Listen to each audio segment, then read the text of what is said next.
Bonjour à tous et bienvenue dans ce tutoriel. Et non, vous ne rêvez pas, vous avez bel et bien Pro Tools ouvert devant les yeux. Je vous rassure, ce tutoriel ne concernera pas uniquement Pro Tools.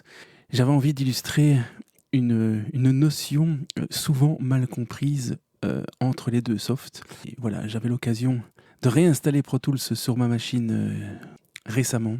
Et donc je me suis dit que j'allais prendre quelques minutes pour illustrer cette incompréhension. Il me paraît important de préciser que ce tutoriel s'adresse aussi bien aux débutants qu'aux professionnels. Et donc, messieurs les débutants, désolé si je vais un peu trop loin dans la complexité, messieurs les professionnels, désolé si je prends un peu trop de temps pour expliquer certains paramètres de base. Cette incompréhension est liée souvent à ce qu'on appelle la loi de la répartition stéréo, qui, de base, n'est pas la même dans les deux softs. De plus, l'architecture de routing étant différente entre Pro Tools et Reaper, cette loi de la répartition stéréo, lorsqu'elle n'est pas comprise dans l'un ou dans l'autre ou dans les deux softs, peut parfois laisser certaines personnes sceptiques et qui malheureusement ont parfois leur tendance à considérer Reaper comme un jouet ou comme quelque chose de pas fiable. Nous allons voir quelles sont ces différences, comment les contourner et permettre à ceux qui transitent comme moi de Pro Tools à Reaper de temps en temps, ou qui sont majoritairement sur Pro Tools et qui bossent de temps en temps sur Reaper, eh bien d'y voir plus clair. J'ai ici dans la session Pro Tools deux samples. Alors, les deux samples ici, pour preuve, viennent de ce répertoire posé sur mon bureau, fichier test. Un s'appelle snare mono et l'autre s'appelle snare stéréo. Et donc, pour faire un melting pot de ceux qui n'utilisent pas Pro Tools, de ceux qui l'utilisent éventuellement, et inversement avec Reaper, dans Pro Tools, vous avez une limitation, si je pourrais impliquer ça comme ça, de la sorte de piste. En fait, dans Pro Tools, si vous voulez charger un sample, un clip contenant des informations mono, vous devez impérativement le placer sur une piste mono, et pareil avec une piste stéréo, et pareil avec les pistes multicanales, et vous avez également la possibilité de créer des bus. Ici, par exemple, voilà, j'ai plusieurs types de pistes que je peux créer dans Pro Tools, des auxiliaires, des faders, des VCA, etc. Et donc, contrairement à Reaper, Pro Tools a des types de pistes définis. Nous allons voir en comparant avec Reaper que ces types de pistes et multipliés par le facteur de la loi de la répartition stéréo fait que beaucoup de personnes se prennent les pieds dans le tapis lorsqu'on passe de l'un à l'autre. Alors ici, j'ai donc un sample de snare mono et un sample de snare stéréo. C'est exactement le même sample. L'un a été bouncé en mono, l'autre en stéréo. J'ai la piste ici de snare qui contient le plugin Max Bass de Waves. Alors j'ai choisi ce plugin tout simplement parce que je l'ai en version VST et en version AAX installé sur ma machine, et c'était le premier que j'ai trouvé qui dispose d'un crête-mètre de sortie. Donc sur la piste ici, mono, j'ai bel et bien la version mono du plugin, et sur la version stéréo, vous constatez que j'ai bel et bien la version stéréo du plugin. Alors, pour commencer, nous allons simplement lire la piste ici. Et nous allons regarder ce qui se passe au niveau du crête-mètre ici. Ce crête-mètre ne fait pas partie de Pro Tools, ne fait pas partie de Reaper. Il s'agit tout simplement de mon utilitaire d'interface audio, une Apollo Twin, qui m'informe donc du signal de sortie, en d'autres termes, le signal numérique qui arrive à mon convertisseur de sortie. Donc je vais jouer cette piste snare qui est en solo simplement, et on va regarder à quelle valeur s'affiche le signal. On constate que le crête-mètre nous indique moins 9,1. Si j'ouvre la fenêtre du plugin ici et que je fais exactement la même chose, à savoir je joue simplement le sample, eh bien on constate que l'information est légèrement différente ici. Il nous informe que le crête-mètre a oscillé au maximum à moins 6,1. À savoir finalement qu'il y a une différence de 3 dB entre la sortie de Pro Tools et ce qui se passe au sein même de la piste, donc à savoir avant même l'entrée du fader de volume. Constatez ici que le fader de volume est à 0 et la panne bien entendu au centre.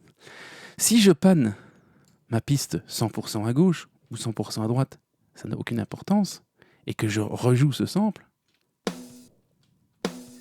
on constate ici que la valeur de -6,1 est respectée. Alors, pourquoi ce principe ?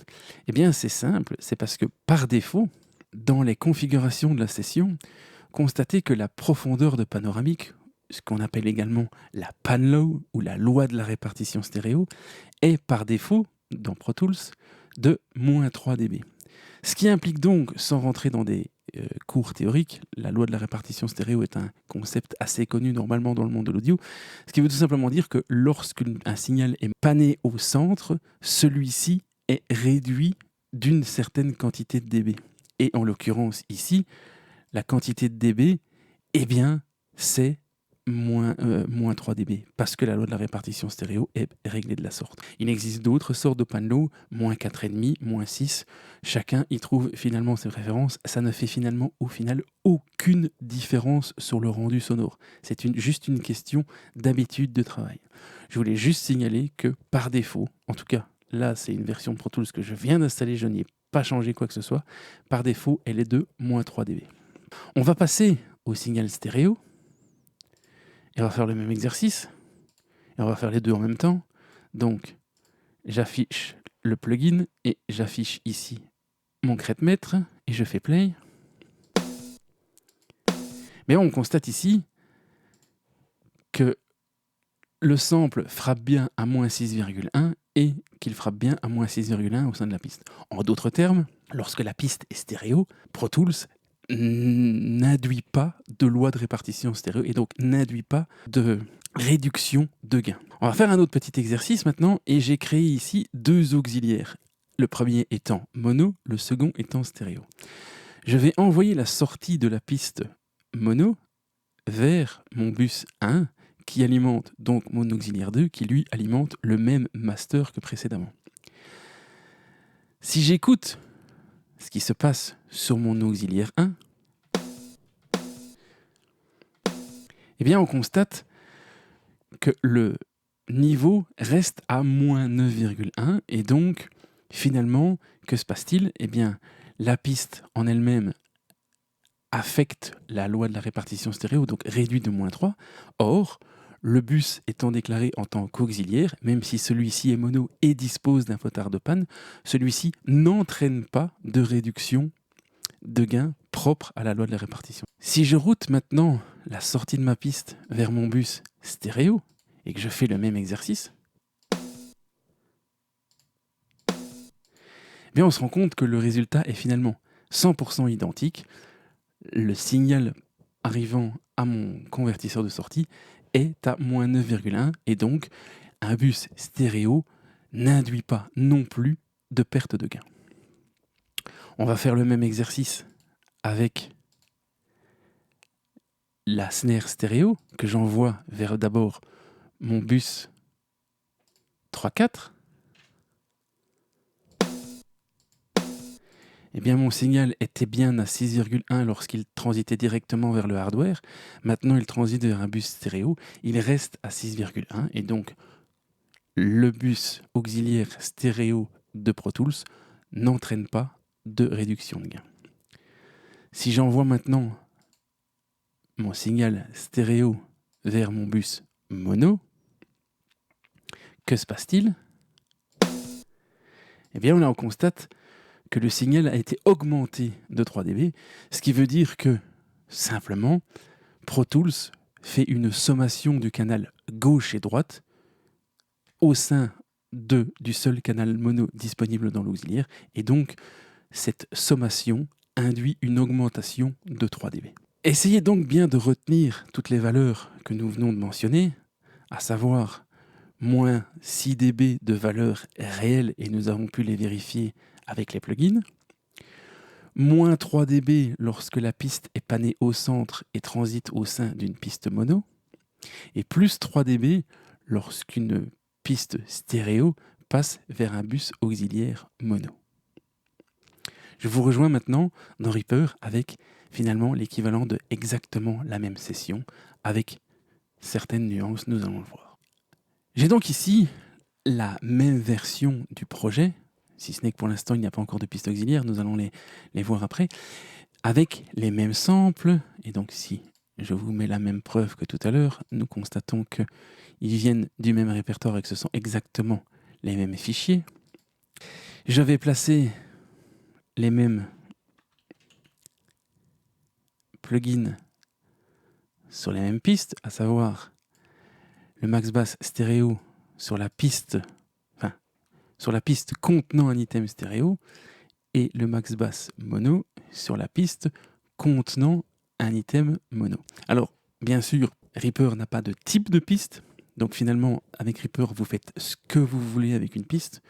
Ici, vous constatez que la piste ici n'est ni stéréo ni mono, elle est en fait même, si je le souhaite, jusqu'à 64 canaux. Et je peux, si je le souhaite, transiter un item stéréo et mono sur la même piste. Donc toutes les pistes dans Reaper ne sont que des bus contenant entre 2 et 64 canaux. Très important de retenir ce principe. Si je fais play sur la piste ici intitulée Snare Mono, que se passe-t-il ?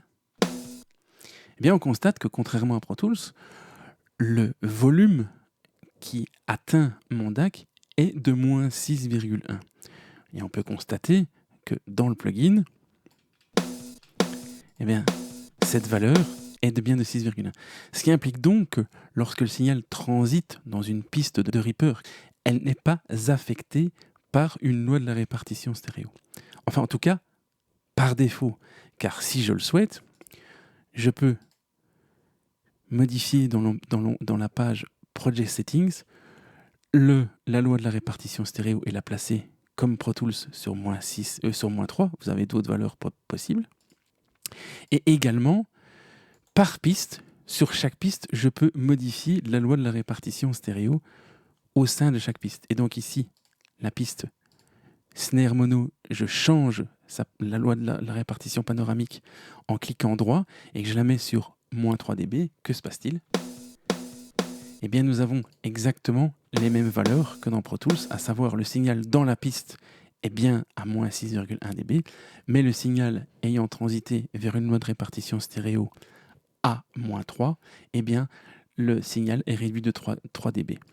Si je panne la piste 100% à gauche,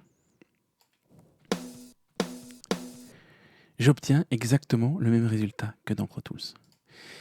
Ici, dans la piste stéréo, qui, pour rappel, est toujours pannée en loi de la répartition à 0, eh bien, j'obtiens la même chose que dans Pro Tools, à savoir la même valeur finalement jouée dans le plugin et dans le DAC.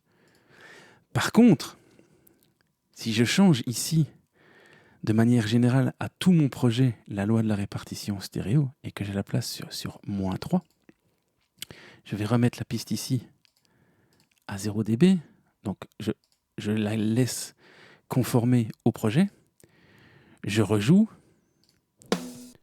même résultat que dans Pro Tools, la loi de la répartition stéréo est appliquée.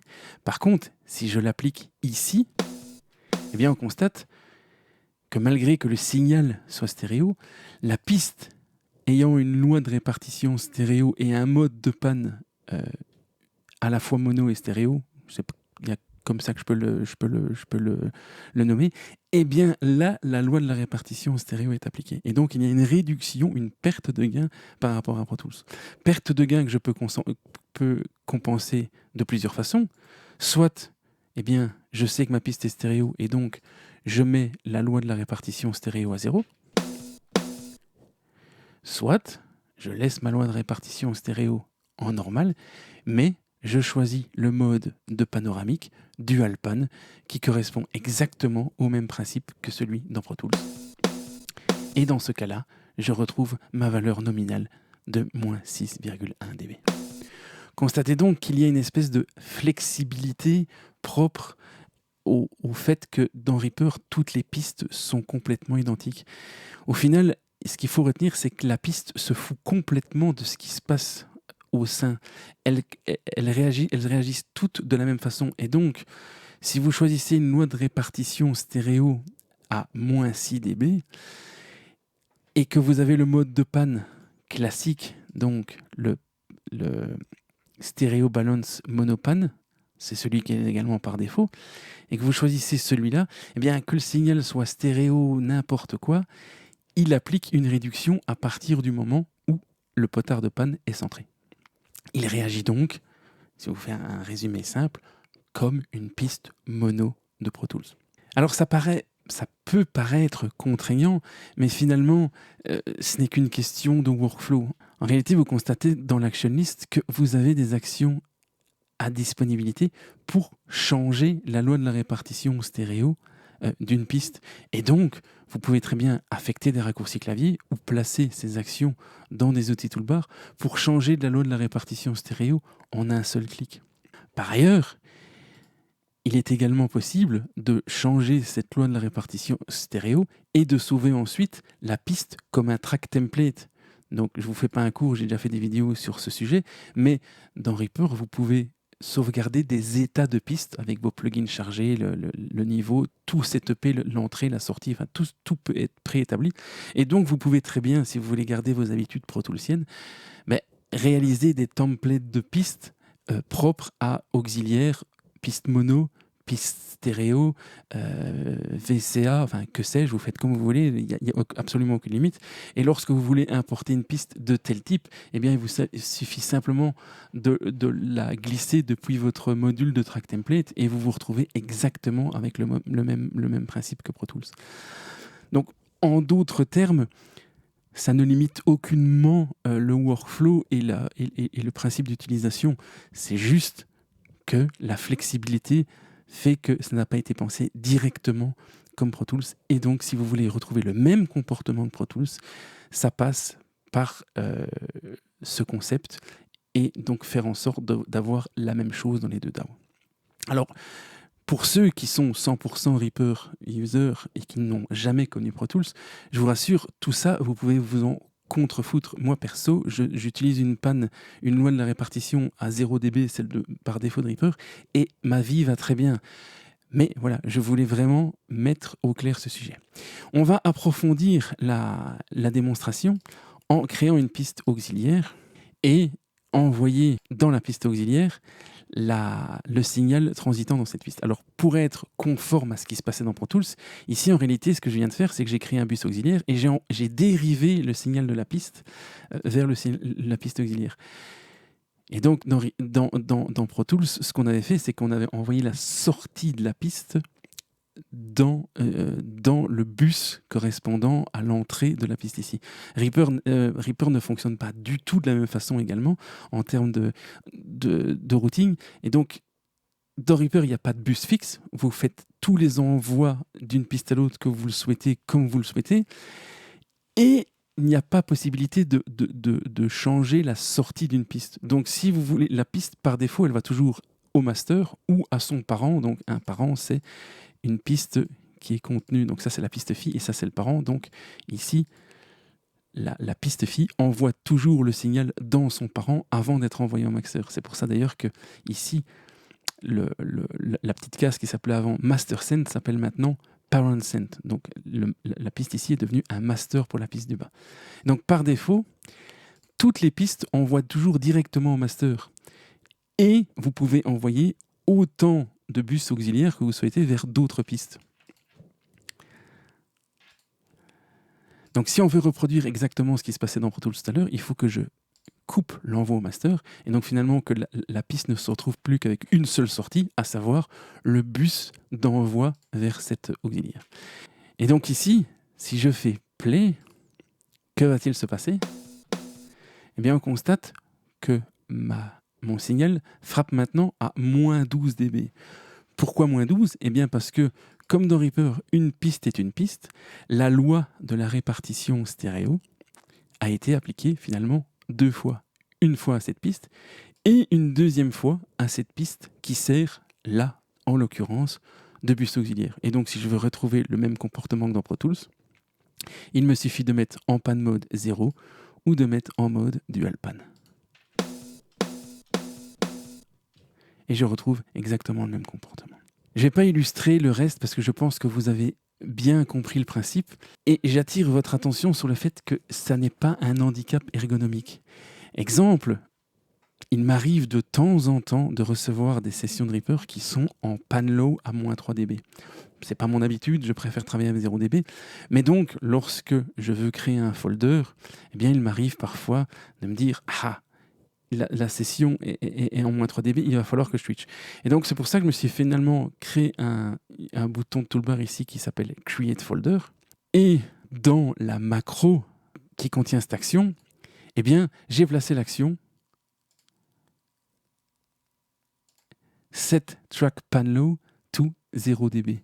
Ce qui veut dire que, bien que mon Project Settings soit en moins 3 dB, si je crée un folder via ce bouton, eh bien vous pouvez constater que la pan low de la piste s'est automatiquement mis à 0 dB et donc que je n'ai pas l'effet du double pan low appliqué.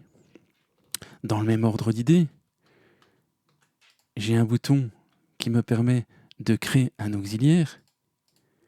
Eh bien vous pouvez constater que dans le même ordre d'idée, dans la macro qui crée cet auxiliaire, j'ai tout simplement fait en sorte que la loi de la répartition soit à 0 dB pour ne pas avoir l'effet du double pan low au cas où le projet settings du projet serait mis ailleurs que sur 0. Voilà, j'espère que tout ça aura été clair pour vous.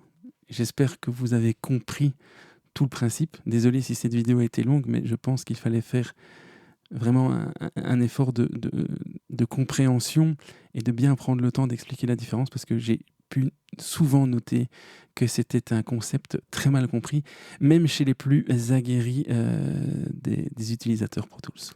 Donc voilà, merci pour votre attention, cogitez bien tout ça et à la prochaine. Ciao.